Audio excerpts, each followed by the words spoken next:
Welcome to Victims and Villains. If you guys are new to this channel, this is a channel where we discuss mental health through pop culture. My name is Captain Nostalgia, and today we are talking about Clock. Clock tells the story of a world-renowned interior designer that essentially undergoes an experimental surgery to heighten her chances of having a pregnancy into a later age. Before I even jump in to start talking about my feelings in this film, just jumping into the synopsis again. First off, the movie is so much more than that. Second off, I'll talk about it a little bit later on, but this movie, I had to condense it down as much as possible so that I don't jump into spoilers, but let's talk about it. First off, I've never had a movie validate me so much as a human being. I am a male watching this. I have been married for 9 years, and kids are a topic that come up in any, and I believe all marriages, but the question is whether or not you want kids. My wife and I do not, and I've never had a movie have central characters legitimize those feelings. I connected to this movie literally within the first 15-20 minutes because of that, and so I feel like I have a little bit of a bias because I have that emotional connection to this movie, so I'm going to try and be as unbiased as possible. First off, let's talk about writer-director Alexis Jacknow, because this gets me excited for her future, just what other projects she is going to do after this. Before I even sat down to shoot this review, I did dig my way through the internet to find her previous 2 short films which I absolutely loved, and the shortened version of this film, which left very much to desire, but this movie, she more than makes up with it in this feature. The short film, if you guys happen to want to watch it, it is on YouTube, and it's also streaming as part of Hulu's Halloween that they did a few years ago. It's a very condensed version of this story, but I think what makes what she was able to do with this story moving from short film into feature-length film is really kind of expand this world and expand the fear that is underlining with our protagonist. Jacknow really improves upon her craft, moving from taking that very simple concept that we saw in 2020 and expanding it to a full-length feature film that is not only a terrific psychological film, but it's an exceptional body horror that addresses mental health at its center. And honestly, there's so many layers to this movie, not only from a narrative perspective, but also from a psychological profile and mental health perspective, that it truly feels criminal to limit this to like 10-12 minute YouTube video. I want a podcast about this so bad. Maybe it will. Who knows? Maybe we'll talk about it. But the thing that I really love about this movie is I love how layered it is. I love films that constantly catch you by surprise. You think you know how it's going to end, and it just kind of just tricks you. I think what Jacknow does in this movie with the storytelling is really brilliant, not only addressing at its core what is a feminine issue, but also is becoming increasingly more of an issue for all couples and really all humanity. And that's the genius of the way that this story is told. It's told from a woman's perspective, but there's enough in here that literally anybody that's in a committed relationship that's ever had the "do you want to have kids" conversation, I feel like can relate to this. And when I talk about the acting across the board, this movie is filled with outstanding performances. Dianna Agron plays our central protagonist, Ella, and she's so committed to this role that there are definitely parts of this story that her character would do something, and it had my skin absolutely crawling. But then she also brings this emotional gravitas to the character that it really made me not only empathize with her character, but also feel every ounce of pain that she was going through. Legacy is a concept that I constantly struggle with, and I love how there's an underlining aspect of her character that is constantly that is something that it just infuriates her, and she also struggles with it. So again, emotionally connecting here. If you're like me and you love The Office, maybe you watched it all the time during COVID, or you binged it when it was still living at Netflix, then you probably know and possibly hate Janet Levinson as much as I do. Well, Melora Hardin also stars in this movie, and there are so many times that I wanted to throw my coffee cup through the TV as I was streaming this movie anytime her character would talk. I did not think it was possible for a human being to get under my skin as much as Hardin's performance is in this movie.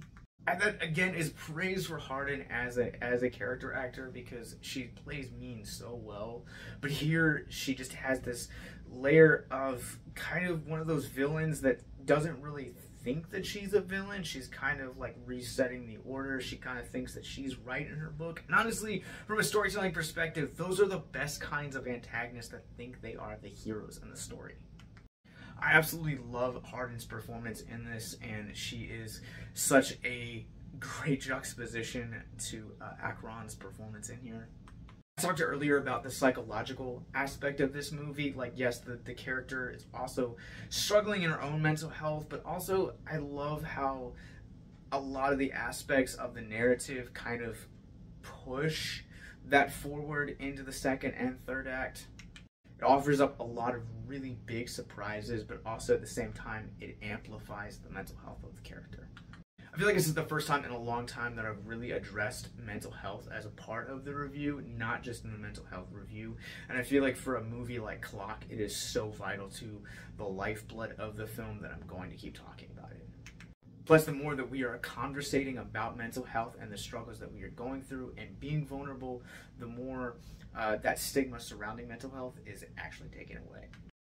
The pacing of this movie is something I really thought that I was going to have a lot of issues with, especially how they handled the second and third act.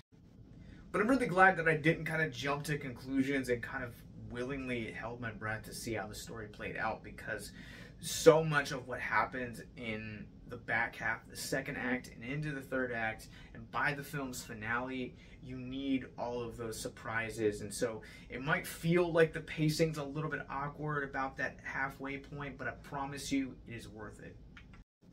Because ironically, this movie starts out in one arena and actually gives birth to another story entirely, and I think that it speaks really appropriately to a film dealing with tokophobia and as well as the desire for women to birth children. I don't really know what else to say. I feel like this movie really left me speechless by the time the credits rolled, just because of just how layered Jacknow brings all of these characters, the narrative, even the way this film ends feels like an additional layer to dissect. I've said it once and I will say it again, that it feels criminal to simply leave it at a spoiler-free thought, because I feel like this is a movie that needs to be dissected and definitely discussed. But let's go ahead and run this through the Rorschach rating scale. I'm going to go ahead and give Clock a 5 out of 5. I think this movie is absolutely utter perfection. It is one of the biggest surprises of this year. The performances across the board are phenomenal. The pacing is exceptional, and the storytelling and everything about this movie is just layered in just such a precise and beautiful way that this movie horrifically, spectacularly beautiful, and it will make you get under your skin and really make you think about the issues that this film dives into. Clock comes exclusively to Hulu beginning April 28th, this upcoming Friday. I highly recommend this movie. I want to see as many people talking about this movie as possible. This movie will challenge you mentally and physically with the way your stomach with some of the sequences in this movie. But please go check this movie out when it comes. Even if you don't have Hulu, sign up for a month to get it, whether that's free or paid.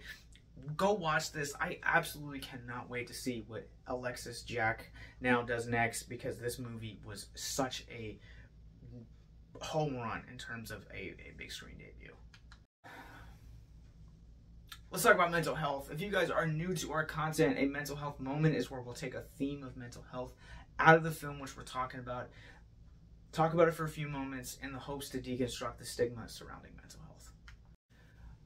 We talked about this in our Evil Dead Rise episode, but the way that this film addresses societal expectations, especially for married couples, not only will it have a effect on your own mental health, but even possibly could on your own marital health. As I mentioned previously, my wife and I, we have been married for 9 spectacular years, and I love every day that I am married to my wife. But the first year and a half into our marriage, there were select people, whether it be family or friends, that constantly asked the question, when are you guys having kids? Because we grew up in a society where you get married, you have kids, that's just what you do. And when you grow up in church and you are going to a very conservative church, like we did when we were first married, those questions are doubled down. Let me be really vulnerable with you guys. Being questioned that exact question, and me in my heart of hearts not necessarily wanting kids, it made me feel like there was constantly something mentally and perhaps even psychologically and physically wrong with me because I didn't want what everyone said that I should have. I love how Jacknow writes Ella and have some of the dialogue that she has in this movie, because I've never felt so seen in all of my life. And I get it. I get it that there are more expectations outside of just having kids. That's just one of the examples specifically addressing, because this movie addresses them so deeply. But I also want to say that, again, to go back to what one of the things we talked about in this upcoming episode of Abyss Gazing, circling around Evil Dead Rise, is don't live up to societal expectations, or don't worry about them, because your mental health for the expectations or the happiness of others is not worth your sadness, is not worth your depression, it's not worth your potential developing needs of suicide, addiction, self-harm, etc. You're worth so much more than what society expects of you, so be happy, be yourself, because you're enough. I really hope that encourages anyone, and if any of my friends or family happen to watch this, I hope you understand a little bit more of my stance on why I view the things the way that I do. But anyways, enough about me. If you or someone you know is currently watching this, and you guys are struggling with suicide, addiction, self-harm, or depression, in the descriptions below, you guys will find links to our mental health resource library. I strongly suggest checking it out, because we have so many great resources. Coming to Hulu this Friday, April 28th. The film is called Clock. It is a spectacular debut from Alexis Jacknow. Please go watch this movie. Sign up for Hulu just to watch this movie. Is that great? Down there in the show notes below, you guys will also find links to more movie reviews like this, our podcast network, all of our social medias, our Patreon, and most importantly, that subscribe button. So go check it out and stay classy.